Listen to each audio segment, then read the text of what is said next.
Moro has been in Dragon Ball Super for the last 7 chapters, and the way it's going, this is the biggest genocide of Universe 7's history. The amount of planets that are getting destroyed, it's more than Kid Buu, it's definitely more than Frieza. Moro is on a complete rampage, and since Goku and Vegeta are off training to try and stop him, no one is there to contest him at the moment. So what we have is this massively overpowered guy in Moro with a bunch of henchmen, and his army makes Frieza's army look tiny. It's another level of tyranny. Moro has guys scouting out planets for him to absorb, and eventually the idea was that because Goku and Vegeta are out of the picture at the moment, Moro would make his way to Vampa to try and absorb the power of that planet, only to come across Broly. That still would be a cool idea, because aside from Goku and Vegeta, Broly is the only one who could contest Moro in raw power. But Toyotaro has decided to take the story in a bit of a different direction.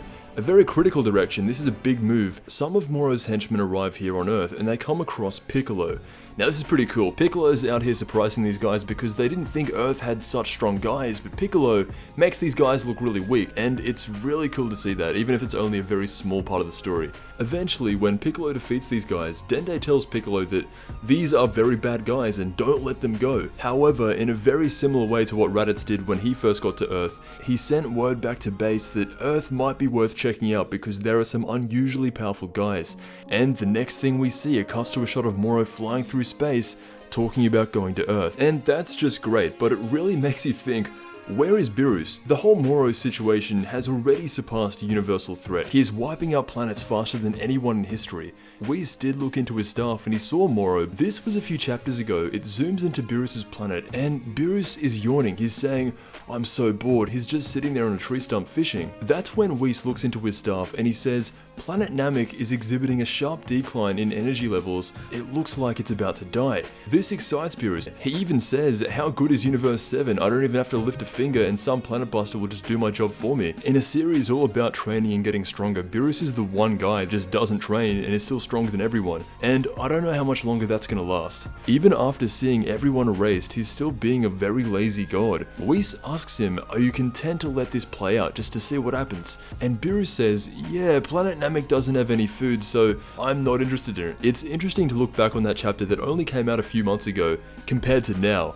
Beerus had a chance to go there and confront Moro. He was told by Whis, but he didn't want to because Planet Namek didn't have food. And when you look into Whis' crystal ball, who else is there but Goku and Vegeta fighting what should be Beerus' battle? It could be a huge foreshadowing that Beerus is just too lazy of a god of destruction to have that role. The Grand Supreme Kai was there, but even he wasn't able to defeat Moro. What we're constantly seeing with him is that he doesn't want to do his job. He's getting so complacent as the god of destruction that he even says, "How good is Universe 7 when you have guys like Moro just who do your job for you?" It's not that Beerus wouldn't be able to defeat Moro, it's literally he's just too lazy to. And it could be one of his biggest mistakes because at the moment Moro is untouchable. Goku and Vegeta can't do anything, so now Beerus is the only one who would be able to step up, but he's still just too lazy to. In the end, the defeat of Moro could come down to a Goku or Vegeta, and higher up in the realm of the Omni King, they could see the over amount of destruction that went on in Universe 7 and how Beerus is not being the balance in the universe that he should be because Moro has destroyed way more than his fair share of planets.